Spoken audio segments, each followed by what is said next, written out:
আসসালামু আলাইকুম প্রিয় শিক্ষার্থীরা, কোর্স টিকার নতুন একটি ক্লাসে তোমাদের স্বাগতম। আজকে আমি আলোচনা করব তোমাদের বাংলা বই থেকে প্রাণ কবিতার সৃজনশীল প্রশ্ন এবং উত্তর নিয়ে। কবিতাটি লিখেছেন কবি রবীন্দ্রনাথ ঠাকুর। বেশ চমৎকার একটি কবিতা, তোমরা তোমাদের মূল বই থেকে অবশ্যই এই কবিতাটি পড়ে নেবে। কবিতাটি পড়ার পরে তোমরা যখন শেষের দিকে আসবে তখন তোমরা এই কবিতার একটি সৃজনশীল প্রশ্ন পাবে। এই যে সেই সৃজনশীল প্রশ্নটি দেখো, এটি। তো এই প্রশ্নের উত্তরটি এখন মূলত আমি তোমাদেরকে বুঝিয়ে দেব। তাহলে চলো দেখে নিচ্ছি যে এই সৃজনশীল প্রশ্নের উত্তরটি কিভাবে আমরা লিখব। শিক্ষার্থীরা দেখো, আমরা আলোচনা করছিলাম নবম দশম শ্রেণীর বাংলা প্রথম পত্র অধ্যায় ভিত্তিক সৃজনশীল প্রশ্নের উত্তর। আমাদের কবিতার নাম হচ্ছে প্রাণ, লিখেছেন রবীন্দ্রনাথ ঠাকুর। প্রথমে আমরা উদ্দীপকটি পড়ব। আমাদের এখানে যে উদ্দীপকটি দেওয়া রয়েছে সেটি হচ্ছে মূলত একটি কবিতাংশ। তো আমরা প্রথমে উদ্দীপকটি পড়ে নিচ্ছি। লেখা আছে, বাংলার মুখ আমি দেখিয়াছি, তাই আমি পৃথিবীর রূপ খুঁজিতে যাই না। অন্ধকারে জেগে উঠে ডুমুরের গাছে, চেয়ে দেখি ছায়ার মতন বড় পাতাটির নিচে বসে আছে ভোরের দোয়েল পাখি। চারদিকে চেয়ে দেখি পল্লবের স্তূপ, জামবট কাঁঠালের হিজলের অশ্বথের করে আছে চুপ।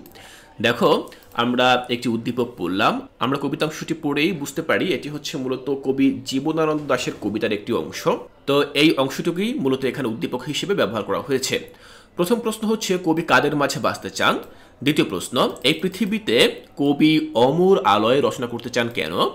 গয়ে বলা হয়েছে, উদ্দীপকে প্রত্যাশিত বিষয়টি প্রাণ কবিতার ভাবের সাথে কিভাবে মিশে আছে তা ব্যাখ্যা করো। এবং ঘয়ে বলা হয়েছে, উদ্দীপকটি প্রাণ কবিতার আংশিক ভাব মাত্র, পূর্ণরূপ নয়, যুক্তি সহকারে বুঝে লিখো।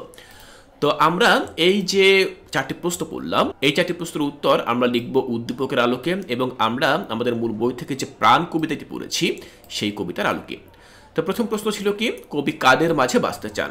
তো উত্তরে আমরা লিখব যে কবি মানুষের মাঝে বাঁচতে চান। দ্বিতীয় প্রশ্ন, এই পৃথিবীতে কবি অমর আলোয় রচনা করতে চান কেন? তো আমরা দেখো উত্তরে এভাবে লিখতে পারি যে প্রাণ কবিতায় কবি রবীন্দ্রনাথ ঠাকুর এই সুন্দর পৃথিবীর মায়া ত্যাগ করতে চান না বলে অমর আলোয় রচনা করতে চান। এই সুন্দর পৃথিবী মানুষের হাসি কান্না, মান অভিমান, আবেগ ভালোবাসায় পরিপূর্ণ।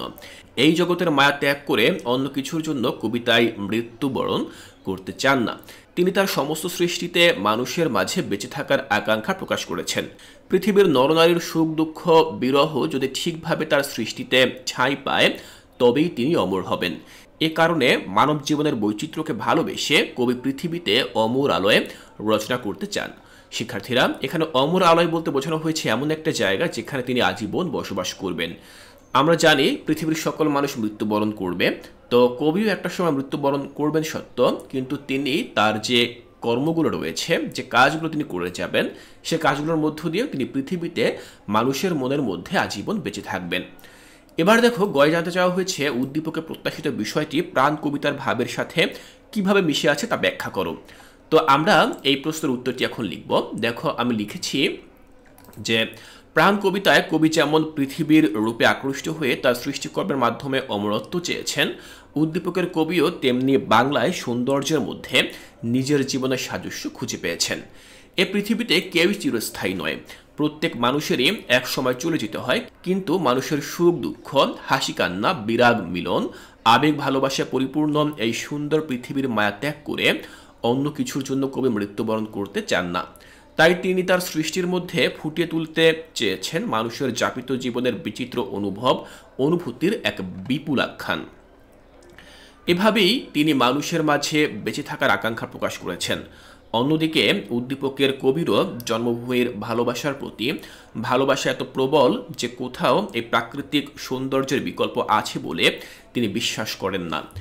বাংলায় প্রকৃতিকে ভালোবাসার এই অপ্রত্যাশিত বিষয়টি প্রাণ কবিতার কবির পৃথিবীর মানুষ ও প্রকৃতির ভালোবাসার সঙ্গে এক হয়ে মিশে আছে।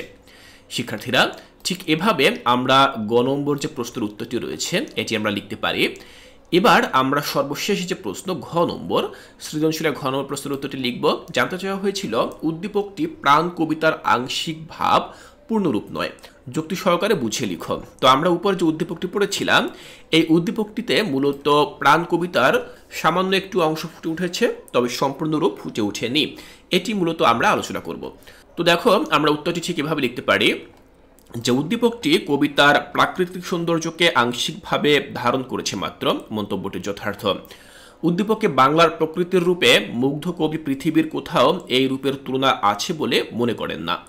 প্রকৃতির প্রতি তার ভালোবাসার প্রকাশ ঘটেছে ডুমুরের পাতার নিচে দোয়েল পাখির বসে থাকা, জামবট, কাঁঠাল, হিজল, অশ্বত্থের পাতার স্তূপের মধ্যে। আর প্রাণ কবিতার কবি পৃথিবীকে ভালোবেসে মানুষের মাঝে বেঁচে থাকার আকাঙ্ক্ষা প্রকাশ করেছেন তার সমস্ত সৃষ্টির মধ্য দিয়ে।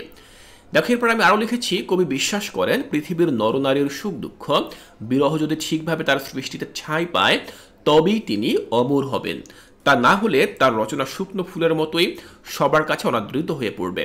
উদ্দীপকের কবি বাংলার রূপ দেখে কেবল বিমুগ্ধ হয়েছেন, আর প্রাণ কবিতার কবি পৃথিবীর রূপে মুগ্ধ হয়েছেন ঠিকই, তারপরও ভেবেছেন সৎকর্ম ও শুভকর্ম করে কিভাবে নিজের সৃষ্টির মধ্য দিয়ে মানুষের মাঝে বেঁচে থাকা যায়।